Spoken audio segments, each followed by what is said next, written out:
Ok, gente. Então, assim, a gente tem que diferenciar entre aquele que pede perdão e o que perdoa. Aquele que pede perdão, você tem leis no Shulchan Aruch para que rege esse pedido de perdão. Em primeiro lugar, uma pessoa que vai, ele, digamos, ofendeu alguém, ou ele maltratou alguém, fez mal ao amigo dele. Então, quando ele chega na frente do amigo e vai pedir um perdão, então não adianta ele pedir perdão sozinho, ele tem que, está escrito no Shulchan Aruch que ele tem que lefaret achet, ele tem que especificar o pecado pelo qual ele está pedindo perdão. Olha, você se lembra aquele dia eu te insultei? Você se lembra aquele dia que eu te enganei? Você se lembra aquele dia que eu fiz isso, isso e aquilo? Então a pessoa deve também falar, mencionar o pecado. Assim está escrito. Ok, existem algumas ideias, essa pessoa, aquele que está perdoando, se ele se envergonha sobre aquilo, então você não precisa envergonhar ele uma segunda vez, mencionando o erro, mencionando o pecado que você fez contra ele.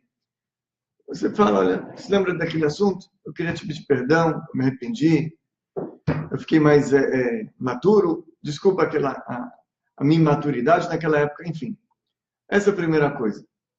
Agora, aquele que está perdoando, está escrito no Shulchan Aruch, se ele não perdoa a primeira vez, aquele que está pedindo perdão tem que voltar a segunda vez também.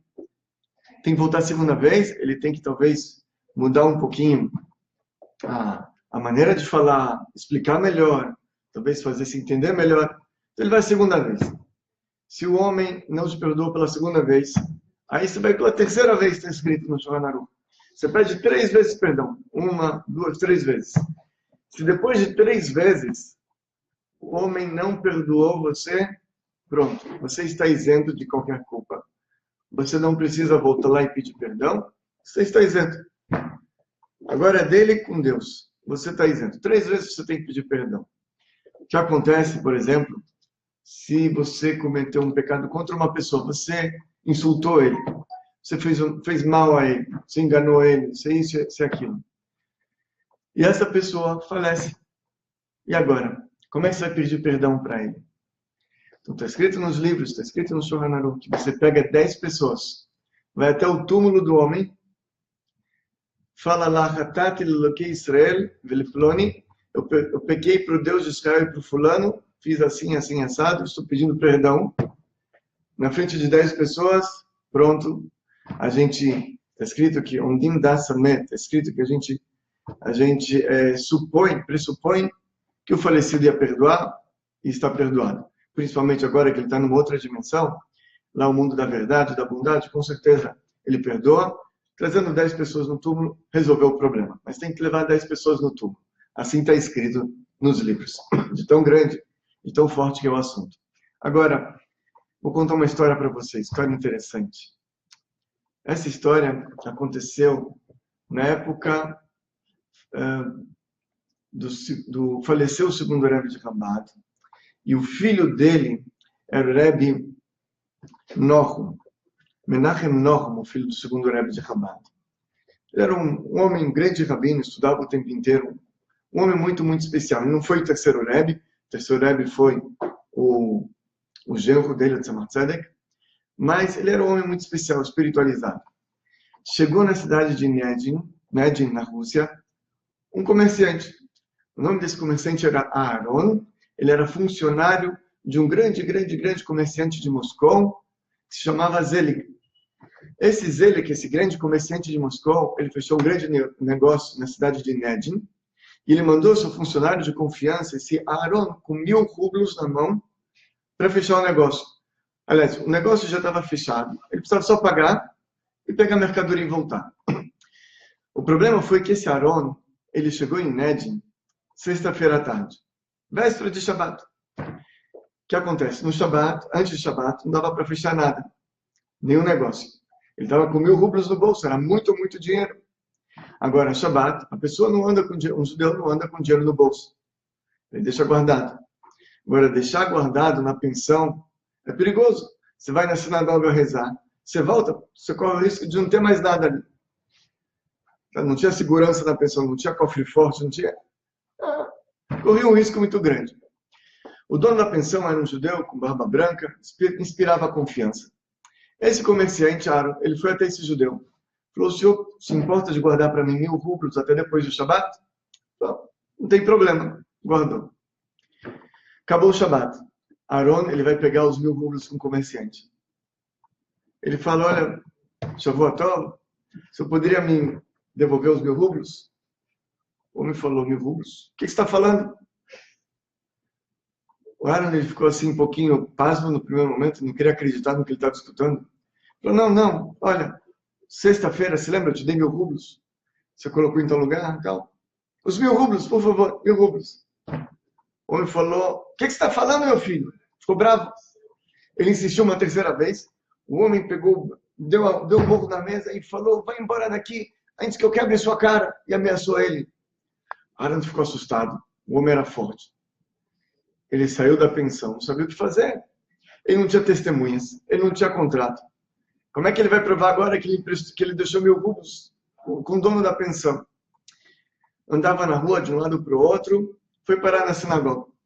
Chegou na sinagoga, era sábado de noite, já era bem tarde. Mas estava tudo escuro, mas num cantinho tinha um senhor estudando à luz de velas. Era esse filho do Rebbe, Rebbe Menachem Nochum. Ele foi até o homem, então o Rebbe Menachem Nochum, e contou o problema dele. Falou, ele tem problema, isso e aquilo. O que eu faço? O Rebbe Menachem Nochum falou, então, espera aí que eu vou na pensão te ajudar. Ele foi até a pensão. Quando ele chegou na pensão, procurou o dono da pensão, um homem de barba branca, e falou, olha, vim aqui para pedir para o senhor devolver o dinheiro para ele. Ele falou, o que você está falando? Eu nunca vi esse cara na minha vida. Eu vi ele há 15, 20 minutos atrás, primeira vez, ele vem inventando história de 1000 rublos, não conheço ele. Começou a falar, muito bravo. Eles foram embora de lá. O Rebbe Menachem Nochum falou, olha, eu vou lhe falar uma coisa. Você não tem testemunhas, você não tem contrato. Você não consegue chamar ele num Din Torah, num tribunal rabínico, porque ninguém vai conseguir tirar o dinheiro dele, você não tem nenhuma prova. Mas já que você fala, me parece uma pessoa sincera e verdadeira, eu vou te dar uma dica.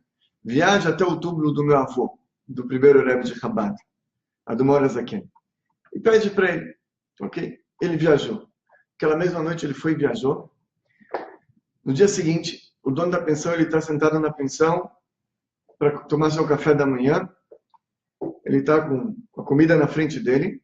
Tem outros hóspedes também no refeitório comendo. De repente, pula em frente ao prato dele uma ratazana. A ratazana olha para ele. Ele se sente mal, porque ratazana na pensão, né? No refeitório. Tem outros hóspedes ali comendo, ele se sente mal.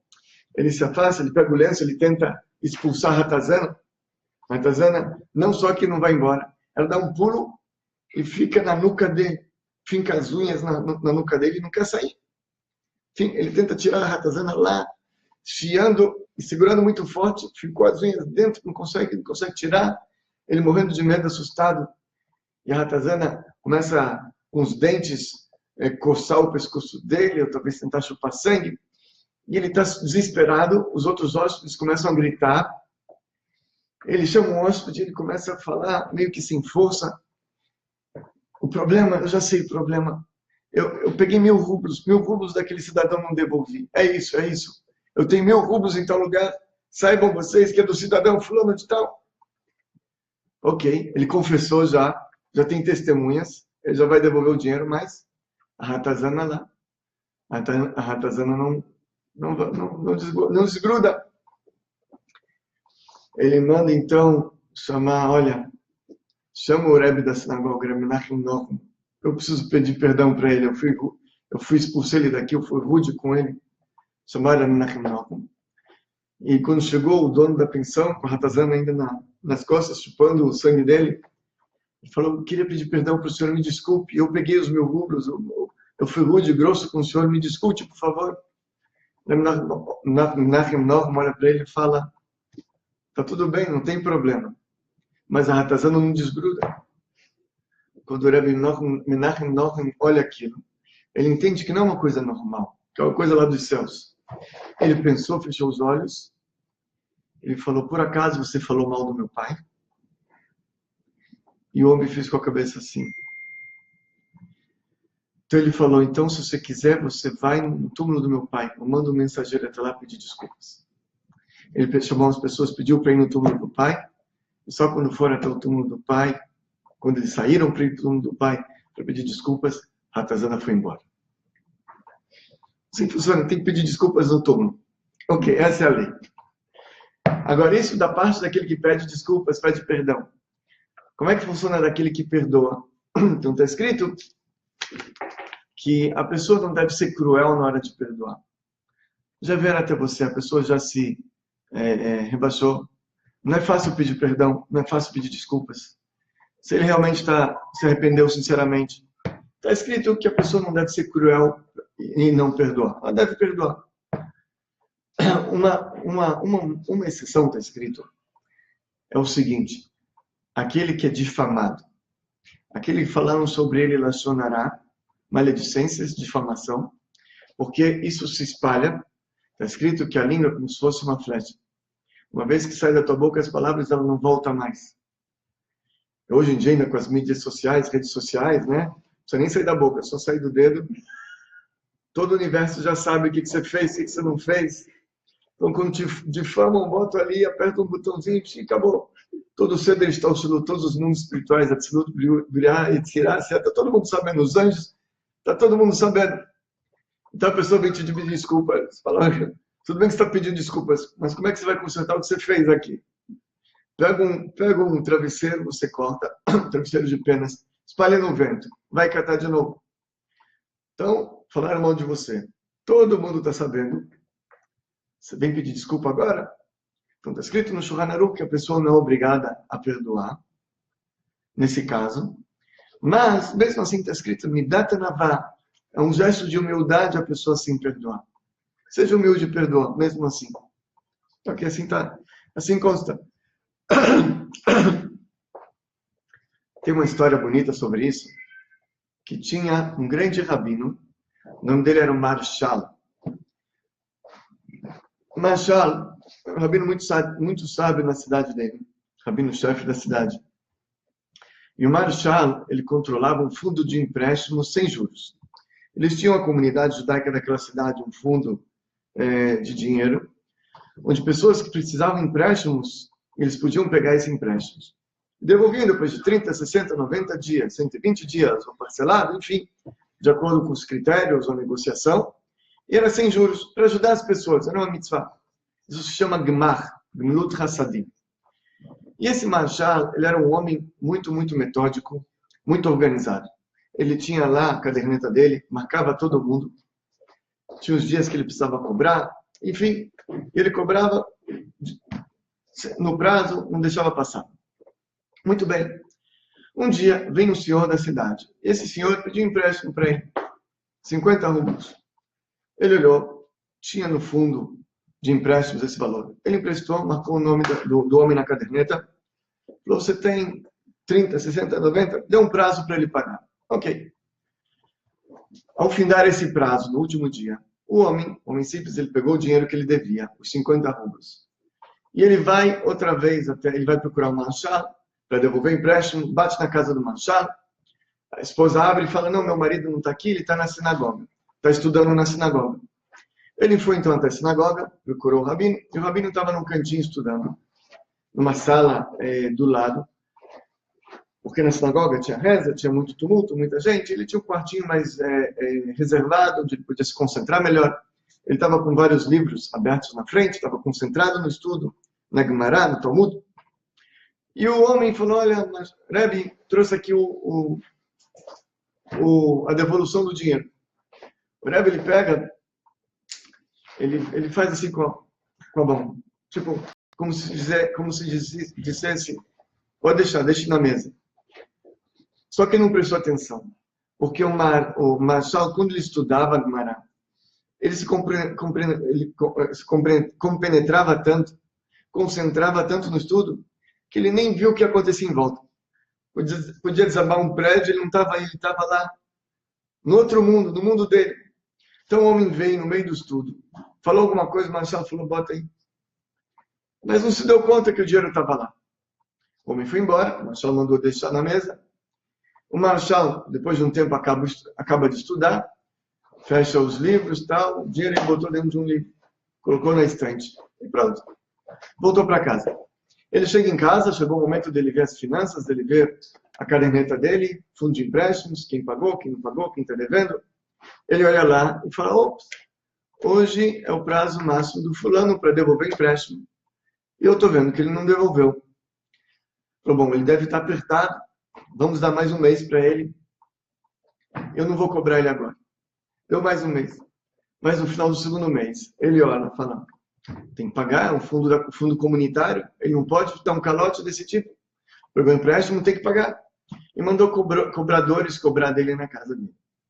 Quando os cobradores chegaram, o homem falou, mas eu paguei para o Marshal. Eu dei o dinheiro para ele na sinagoga. Os cobradores voltaram, o Marshal falou, não, eu costumo dar um recibo, não tem nenhum recibo, eu não me lembro de nada. Ele tá tentando dar um calote, não pode ser. Ele mandou chamar o homem na casa dele. O homem veio, ele falou, o Marshal falou para o homem, se você não pagar, eu vou te levar num Din Torah, vou te dar 30 dias para pagar, senão eu vou te levar num tribunal rabínico. Você não pode fazer isso, é um dinheiro comunitário. O homem tentou se explicar que ele pagou, o Marshal não queria escutar. Falou, você não tem recibo, eu sempre dou recibo. Cadê o dinheiro? Você não me pagou? Se você não me pagar, você não pode dar um calote. É um dinheiro comunitário, eu vou te levar no tribunal. O homem não sabia o que fazer. O homem não sabia o que fazer, mas ao mesmo tempo, ele não tinha dinheiro para pagar, ele já pagou. E agora o que faz? Começou um boato na cidade, que o homem está dando calote na comunidade, que o homem é um trambiqueiro, que o homem é um 71, que o homem, ele não é um homem sério, e começaram a falar em cada um momento um conto. E a cidade inteira só falava desse homem.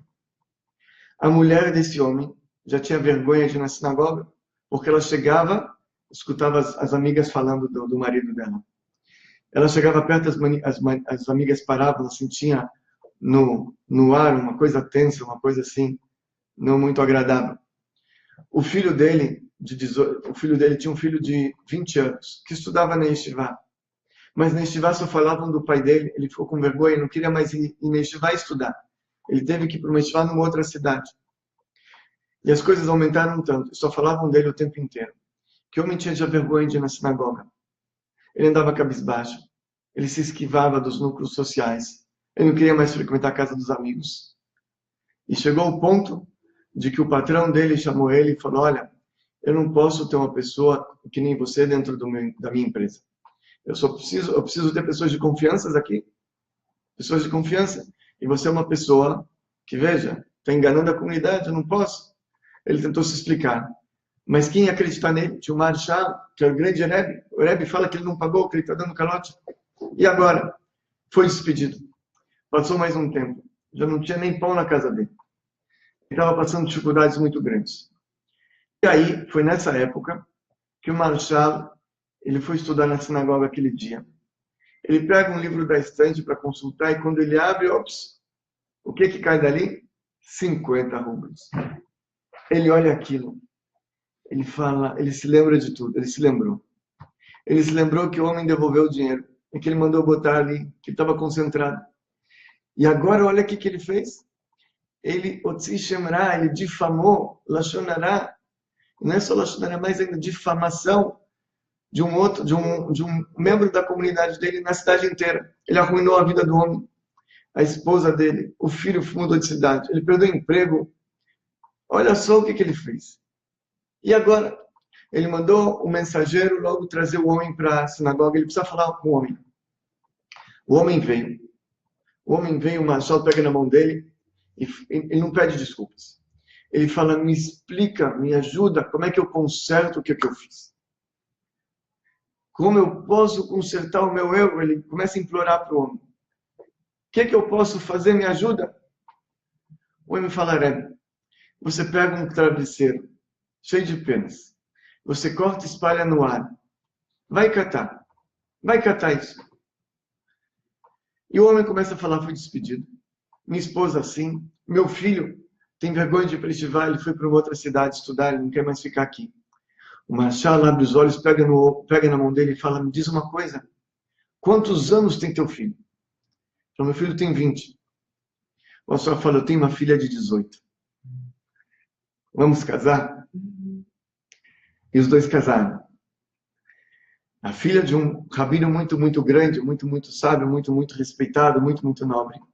Casou com um menino muito, muito, de uma família muito, muito simples. Numa situação normal, isso talvez nunca ia acontecer.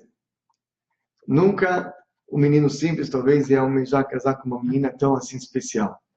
E uma menina tão especial talvez ia procurar alguém um pouco mais nobre, talvez. Mas foi uma maneira que o Marshall encontrou de pelo menos amenizar ou consertar o erro que ele fez. Enfim, isso daquele que perdoa. Muito bem. Agora, gente, vou perguntar para vocês. Aonde na Torá nós encontramos histórias de pessoas que perdoaram?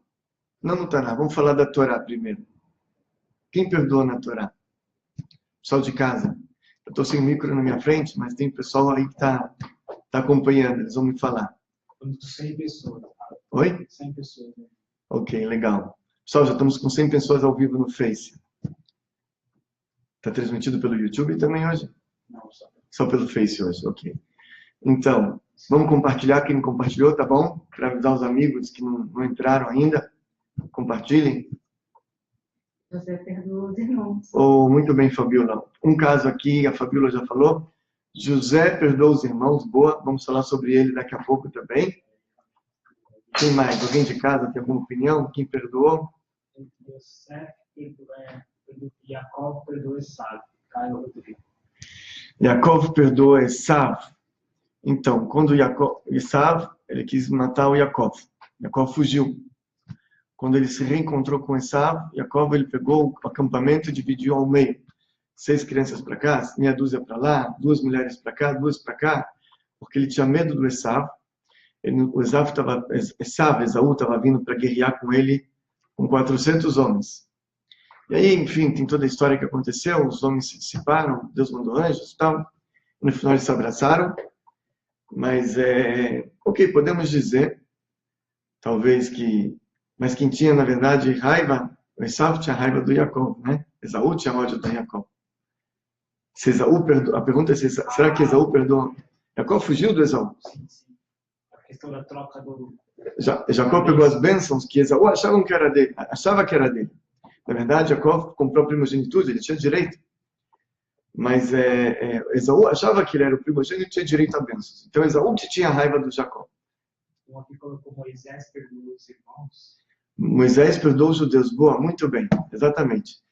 Moisés, ele tirou o povo do Egito. Veja só a situação. Simone Pereira, parabéns. Moisés perdoou os judeus, sim. Teve um outro também, vamos falar sobre Moisés. Daqui a pouco teve um antes de Moisés, também perdoou. Abrão perdoou Avimelech, o rei dos filisteus. O que aconteceu? Abrão, ele voltou do Egito com a Sara. Ele chega no território do Avimelech, o rei dos filisteus. Avimelech, ele pega a Sara. Ele rapta a Sara. Queriam matar o Abrão. Abrão falou, não, ela não é minha esposa, não é minha irmã. Se fosse esposa, iam matar ele para poder casar com a Sara. Então ele teve que falar, minha irmã. Ok? Pelo menos não matavam ele. E ainda recebeu alguns presentes, né? O dote. Bom, mas não por causa disso, mas era perigoso falar que era esposa. Então ele falou, minha irmã. Avimelech raptou a Sara. Avimelech quis ter relações com a Sara. Deus mandou um anjo, não deixou. E Deus mandou um castigo para Avimelech. Por ele ter feito isso. Deus fez com que todos os orifícios lá, ele não conseguia ir no banheiro mais o Avimelech, ele fechou os orifícios do Avimelech. As mulheres grávidas lá do Avimelech tinham contrações, não conseguiam parir. Foi uma coisa. E aí Deus veio para Avimelech e falou, devolve essa mulher, porque ela é esposa de Abrão. Então imagina só, Abrão chega num lugar, querem matar ele, raptam a esposa dele, querem maltratar a esposa dele, e no final o que aconteceu? Ele devolve a esposa e fala, Abrão, por favor, reza para mim, para minha família, para minha casa, porque a gente está aqui muito doente. Por que você trouxe essa doença para a gente? Começou a reclamar. Por que você vem trazer doença para a gente? O que Abrão fez? Abrão podia se sentir insultado, né? Raptaram a esposa dele, queriam matar ele. ainda vem reclamar com ele que ele trouxe doenças. Abraão, ele reza para Deus para curar o Avimelech. Deus, cura, por favor, cura. Ok. Perdoa. Perdoa de todo o coração. Não só que ele perdoa, ele rezou para curar o Avimelech. Muito bem. Quando colocou Moisés perdoou Miriam, acho que o caso do... Também, muito. Não? Também, boa. Quem? Pedro Augusto. Moisés perdoou Miriam. Muito bem. São dois casos que a gente vê que Moisés perdoou. Já no final dos 39 anos, Moisés, ele está guiando o povo judeu. Está guiando o povo judeu. Em determinado momento, o povo judeu começa a reclamar. A gente está aqui, não tem água. Foi depois que morreu a Miriam, o poço de água sumiu. E esse pão que cai todo dia do céu, esse maná, a gente não aguenta mais. Imagina, no mundo do cardápio faz 39 anos. A gente já está enjoado.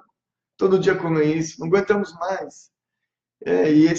E começam a falar do Moisés depois. Lá no ele está no Meeres Mitzrayim, ele tirou a gente da terra do Egito, esse Moisés, para morrer nesse deserto. Começaram a falar mal do Moisés. E aí, o que aconteceu? Deus mandou então as cobras. Essas cobras começaram a picar os judeus. E aí eles morriam de picada de cobre. Moisés foi falar para Deus, por favor, perdoa esse povo. Deus falou, então faz uma cobra de cobre. E Moisés foi com o dinheiro dele e fez uma cobra de cobre e colocou sobre o mastro. E todo mundo que olhava para aquela cobra era curado. Então aqui o povo falou do mal de Moisés. O que Moisés fez? Moisés foi pedir para Deus, por favor. O povo não foi pedir desculpas para Moisés. Antes de pedir desculpas, Moisés foi para Deus, pediu pelo povo. Do dinheiro dele Deus orientou, faz uma cobra de cobre. Com o dinheiro dele, ele fez essa cobra de cobre para curar o povo judeu. Um outro exemplo de Moisés que ele perdoou foi também da Miriam. A Miriam falou fofoca de Moisés. Falou, olha, se divorciou da esposa. Isso era verdade. Por quê? Porque depois que Moisés recebeu a Torá no Monte Sinai, Deus falou para Moisés, fala para o povo voltar para suas tendas. E você fica aqui comigo. Moisés entendeu que ele não era para voltar para a tenda. Era uma ordem de Deus. Ou seja, normalmente isso não é uma coisa judaica, um ascetismo. A gente tem que casar, temos que ter filhos, procriar, etc. Moisés foi uma exceção, porque Deus falou com ele direto, você fica aqui comigo. Você já casou, teve filhos, agora eu quero que você fique aqui comigo. Foi uma exceção. Então ele se divorciou, mas não falou para ninguém. A Miriam escutou da cunhada da Tzipora que ela se divorciou.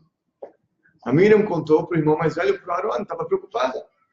Falou, tá vendo o que aconteceu? Você falou uma fofoca. E não falou isso abertamente para todo mundo, falou para o irmão.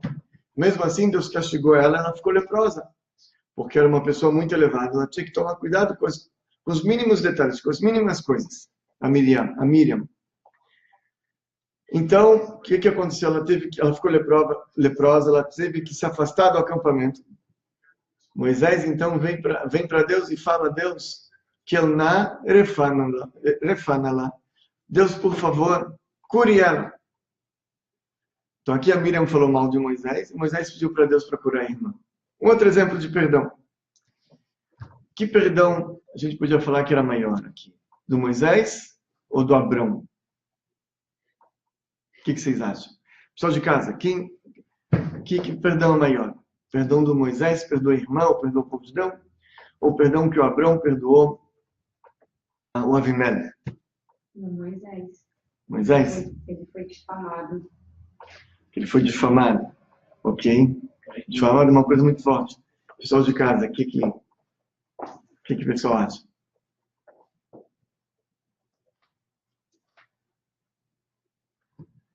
Então, por enquanto nada, ok. Tem delay, né? Então, gente, está escrito que o perdão de Abrão foi um perdão assim, ele perdoou. Mas ele não ficou amigo depois do Avimelech. Não viraram melhores amigos ali. Perdoou, rezou, curou, perfeito. Foi embora. Já Moisés, não. Moisés, ele é o maior amante do povo. Maior amante da irmã. Falou, mal, não tem problema. Eu continuo te amando. Da mesma forma como antes. Um amor muito grande. Moisés está escrito que era o homem mais humilde da face da terra. Então vocês não estão ofendendo alguma pessoa aqui, porque não tem a quem ofender, eu não estou aqui. Eu não sou nada, eu não sou ofendia. É como se eu estivesse falando mal de uma terceira pessoa. Difamou uma terceira pessoa, você compra briga? Não, é uma terceira pessoa, não tem nada a ver com você. Um estranho. Então, quando ela falou mal do irmão, ela está falando mal de um estranho, não está falando mal de mim, eu não estou aqui. Não estou aqui. Então, eu não estou com raiva ou ódio. Não, eu continuo te amando. Se fez uma coisa errada, vamos tentar consertar, tudo bem. Mas não é nada pessoal aqui comigo. Eu continuo te amando. Esse era o Moisés. Mas a pergunta, gente, da nossa aula hoje é assim: como é que a gente consegue perdoar? Não é fácil. É uma coisa difícil. Quando você se sente insultado e às vezes difamado, é uma coisa que mexe com todo o ego da pessoa, mexe com a pessoa. É uma coisa muito difícil ela relevar. Só porque ele agora ele quer ter só porque ele agora em Yom Kippur ele quer ter consciência limpa, eu preciso perdoá-lo. Ele não fez um grande estrago, agora ele está com problema com a consciência dele. O que eu posso fazer? Preciso perdoá-lo? É muito difícil. Como é que a gente realmente consegue perdoar? O que a gente pode fazer? Então aqui, gente, tem algumas dicas. Primeira dica, a gente aprende da história de José, ok? Bom,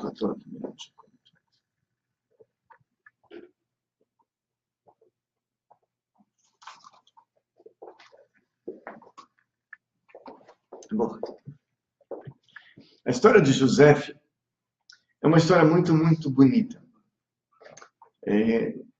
Um tanto triste, talvez, no início, mas a história em si é uma coisa fantástica. Por quê? José tinha 17 anos. Os irmãos odiavam ele. Os irmãos tinham ciúmes e inveja dele. Os irmãos pegaram ele e jogaram ele num buraco. Um poço onde só tinha cobra, escorpião e lagartos. Em primeiro momento, queriam matá-lo até derramar sangue. No final, foi poupado. Os irmãos venderam ele como escravo. Para quem? Para os midianitas, que venderam para os ismaelitas, que venderam para os egípcios, que venderam para o Potifar. Foi comercializado como um escravo. Um jovem, 17 anos. Ele chegou na terra do Egito, ele era um escravo, servia ao Potifera. Foi difamado pela esposa do Potifera. Ela falou para todo mundo, ele quis me violentar, ele quis me estrupar. E por isso colocaram ele num calabouço. Ele ficou 10 anos naquele calabouço, sem ver a luz do sol. O menino sozinho na vida. O pai dele achava que ele morreu, inventaram essa história para o pai. A mãe dele já era falecida. Os irmãos odiavam ele. Um menino sozinho, difamado, escravo, num calabouço. 10 anos no calabouço. Depois desses 10 anos no calabouço, aconteceu a história que ele desvendou os sonhos do copeiro e do padeiro. Ele ficou mais 2 anos no calabouço depois dessa história. E somente aí, depois de 12 anos, sem ver a luz do sol, ele foi levado até o faraó, ele desvendou o sonho, virou o vice-rei do Egito e virou o homem mais poderoso do Egito embaixo do faraó. Aquele que mandava na superpotência mundial da época. Você vê de uma escuridão para uma grande luz, da noite para o dia. E aí, depois de sofrer tanto, depois de longe da família, depois de não ver o pai por 22 anos, chegam no Egito os irmãos. E os irmãos chegam no Egito. E ele agora é o vice-rei. Ele pode fazer o que ele quiser com os irmãos. Ele pode se vingar, ele pode matar, ele pode prender, pode difamar, ele pode fazer o que ele quiser. O que ele faz? Ele, no primeiro momento, ele amedronta os irmãos, mas não como vingança. Está escrito no Zohar que ele queria fazer com que os irmãos fizessem tchuvá e se arrependessem do pecado que eles fizeram. Veja, isso aqui não é uma receita para cada um de nós. Você tem que ser um tzadik para fazer isso. Você não vai maltratar o teu inimigo e falar, não, estou fazendo ele fazer tchuvá. Não é assim que funciona, gente. Para a gente não aprende, daqui não é um ensinamento. Mas o José amava os irmãos profundamente, apesar de tudo. E ele fez um cenário todo para os irmãos se arrependerem. E depois de tudo, trouxe os irmãos para o Egito. Trouxe o pai para o Egito. Era uma época de fome na terra de Israel, na terra de Canaã. E deu para eles tudo de bom e do melhor. Tudo de bom e do melhor. Vetuva Aretz Torrelo, está escrito vão comer o bom da terra, o sebo, a gordura da terra, a parte melhor da terra. Vocês vão ficar na terra de Goshen, que é a melhor terra, enfim. Vão para lá. Ele protegeu os irmãos, cuidou dos irmãos, cuidou do pai, sustentou todo mundo. Depois que o pai faleceu, Jacó faleceu, eles voltaram no enterro. Foram até Israel enterrar o pai e voltaram. Quando voltaram, os irmãos ficaram com medo. Os irmãos falaram, tudo isso que ele proveu para a gente, nesses últimos 17 anos que a gente veio morar aqui no Egito com ele, toda a comida que ele deu para a gente, todas as provisões e mantimentos e proteção, tudo que ele fez conosco, foi porque papai estava vivo. Ele não queria fazer desgosto ao pai. Mas agora que o papai faleceu, então provavelmente ele vai se vingar da história do poço. E aí eles mandaram uma delegação, 2 dos irmãos, eles foram até o José, falaram, Sana Pesha Arrecha Shagmalano, por favor, perdoe, falou assim papai disse antes de falecer para a gente, por favor, perdoe os seus irmãos, não faça mal aos seus irmãos. Eles falaram para o José. José chorou, ele falou, será que papai desconfiava de mim, que ia fazer algum mal para eles? E o que José respondeu para os irmãos? José falou assim, Altiral, não tenha medo. Que que é Elohim, porque não foi vocês que me venderam aqui, foi o Eterno, foi Todo-Poderoso que me vendeu aqui, que me fez chegar aqui. Que Deus me trouxe para cá, para que eu possa sustentar vocês, para que eu possa ajudar vocês. José, ele não via que os irmãos fizeram mal a ele. José tinha plena consciência que Deus controla o mundo e controla tudo o que acontece. E que se isso aconteceu para ele, não foi obra do acaso e não foi os irmãos. Ele sabia que já estava decretado ali em cima que ele tinha que ser vendido como escravo, que ele tinha que ficar preso no calabouço. Deus decretou isso para ele. Deus fez isso. Se Deus fez isso, ele vai ficar bravo com Deus? Não. Deus, ele gosta da gente. Ele faz somente o bem. A gente pode não entender, mas Deus só faz o bem. Então ele não tinha raiva dos irmãos, porque não foi os irmãos que colocaram ele no calabouço. Não foi os irmãos que botaram ele no poço e fizeram mal a ele. Foi Deus. Com Deus a gente não fica bravo, não fica com raiva. A gente aceita, pede perdão. O que eu posso melhorar? Os irmãos têm livre-arbítrio? Ok.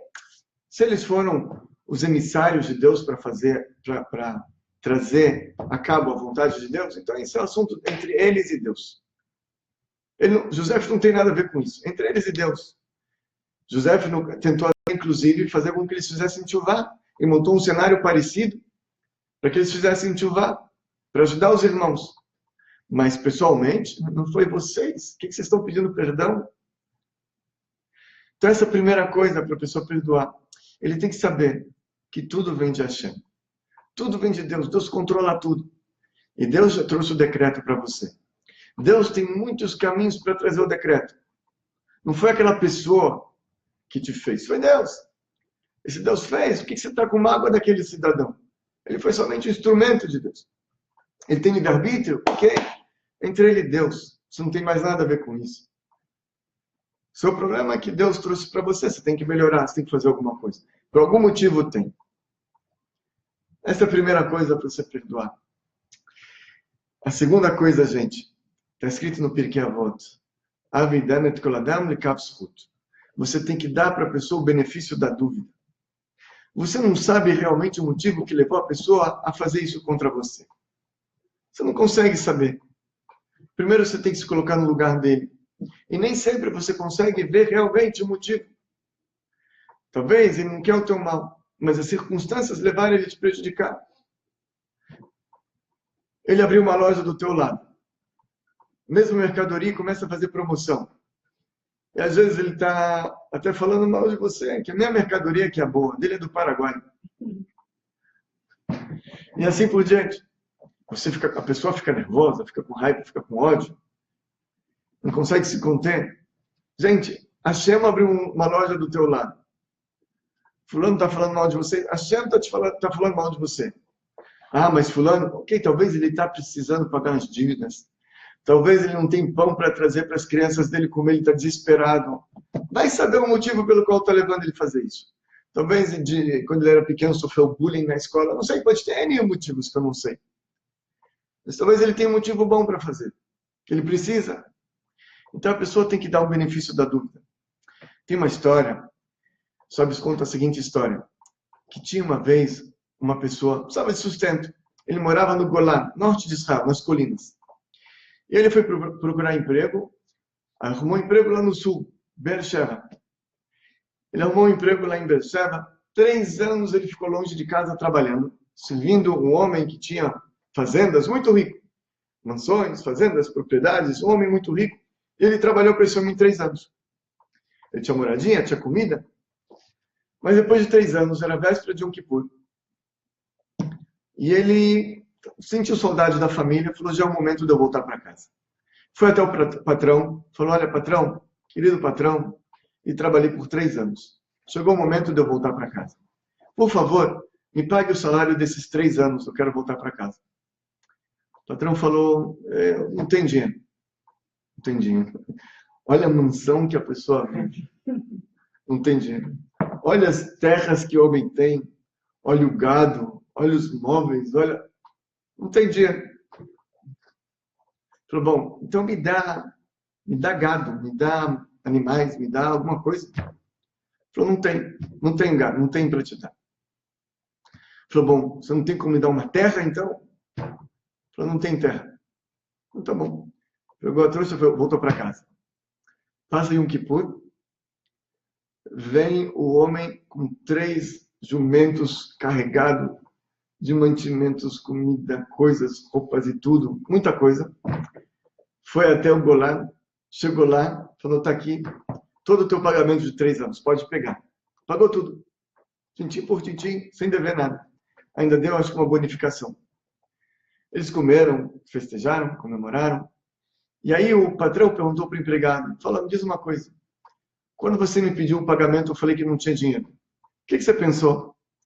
Falei, bom, talvez apareceu para você um grande negócio, pensei, e você pegou toda a tua liquidez e investiu. Talvez apareceu umas ações muito baratas, você comprou, apareceu alguma oportunidade grande, você se desfez do dinheiro para pagar. Eu pensei, talvez você está sem liquidez, então eu te pedi o gado. O patrão falou, quando eu falei que não tinha gado, o que você pensou? Falei, bom, talvez você penhorou o gado para comprar alguma coisa, não sei, deu em troca, não sei. Pensei, talvez está penhorado. E o patrão falou, quando você me pediu terras, eu não te dei, o que você pensou? Falei, bom, talvez também ele está com alguma penhora, talvez penhorou, alguma coisa assim. Eu pensei. O patrão falou, pode ter certeza que é isso mesmo. Apareceu um bom negócio. Eu peguei todo o meu dinheiro e investi. Não tinha dinheiro quando você me pediu, sinto muito, não tinha dinheiro.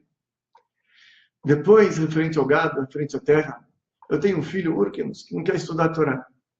E ele vai ser meu herdeiro. Eu fiquei bravo, eu fiz uma promessa que eu não vou aproveitar de nada que eu tenho. Que eu não vou ter nenhum proveito das minhas terras, do meu gado, nada, nada, nada. Então não tinha. Hoje, Yom Kippur, eu fui até o tribunal lá dos rabinos, pedi a anulação das promessas, eles abriram a promessa e está aqui. E está aqui. E aí ele falou uma coisa interessante. Ele falou que assim como você me deu o benefício da dúvida e você me perdoou, assim também o Todo-Poderoso vai te perdoar. Porque Deus, ele se conduz conosco, me dá keneged me dá. Ele paga na mesma moeda. Você faz uma coisa boa, ele te paga na mesmíssima moeda. Então veja, gente, a gente se aproxima do dia do perdão, Yom Kippur. E nem sempre cada um conhece os seus atos, nem sempre a gente tem atos meritórios o suficiente para que Deus perdoe a gente e dê para a gente um homem bom e doce. Então, a gente tem uma coisa, a gente tem uma arma aqui, a gente tem uma carta na mão. Se a gente for capaz de perdoar aqueles que nos fizeram mal, então Hashem também vai perdoar todos os nossos erros também. Porque ele se conduz conosco na mesma moeda. Então, quando a gente pensa nisso, que Deus foi aquele que fez tudo para a gente. E 2, a gente dá o benefício da dúvida.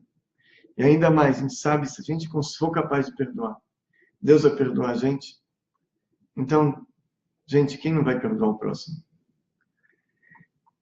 Eu vou concluir com uma história bonita, que aconteceu com um rabino chamado Saraf. Saraf, um serafim, era o apelido dele.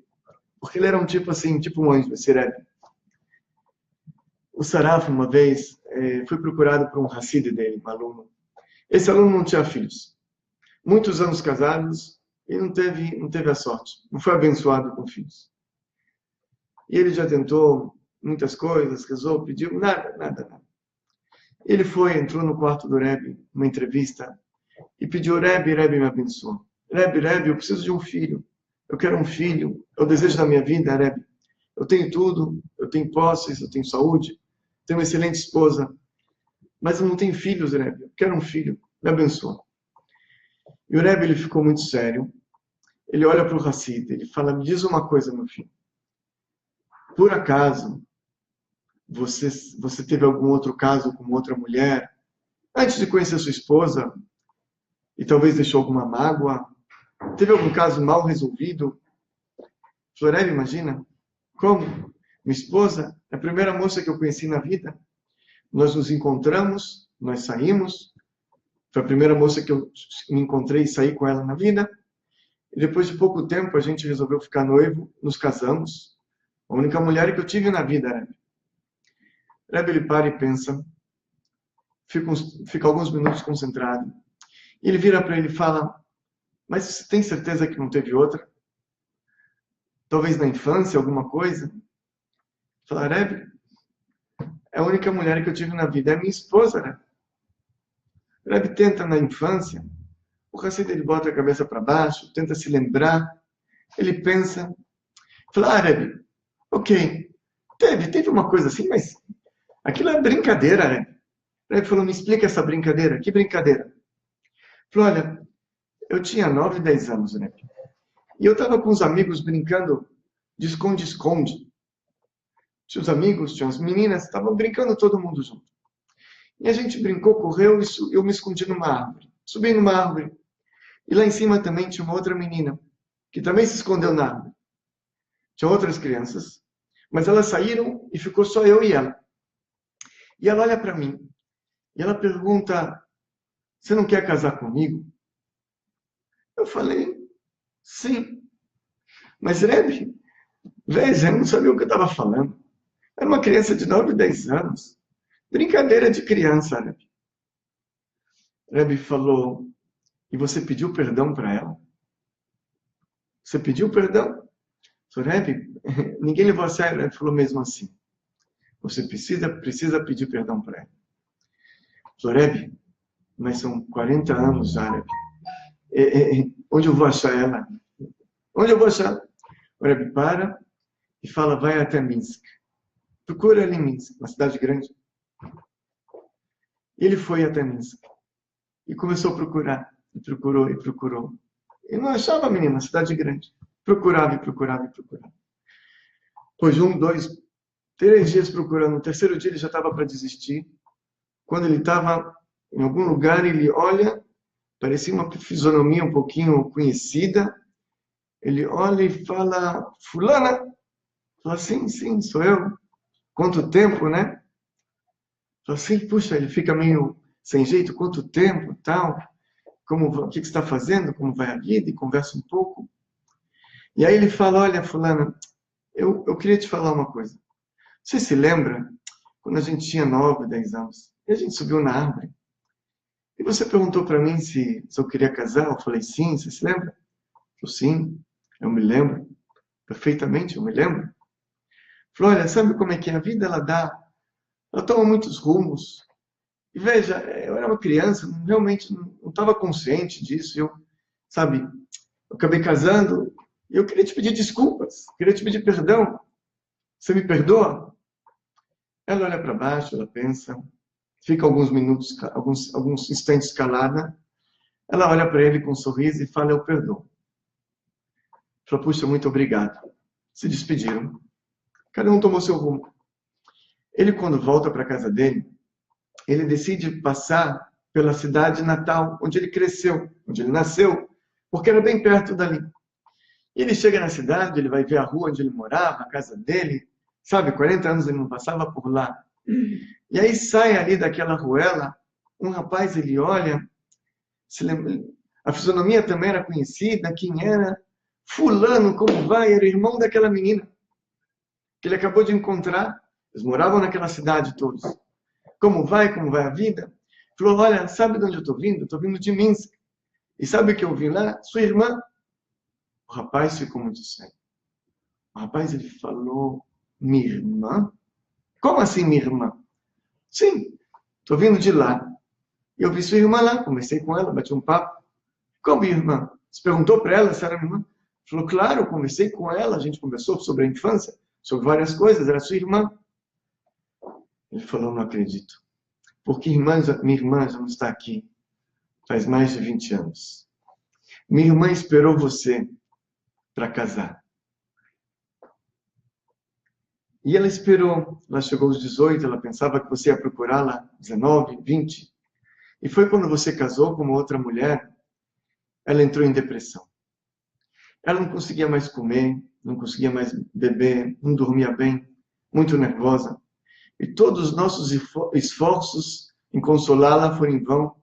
Ela não conseguia se consolar. E ela foi definhando até o fim. Ela não está mais aqui, já faz muito tempo.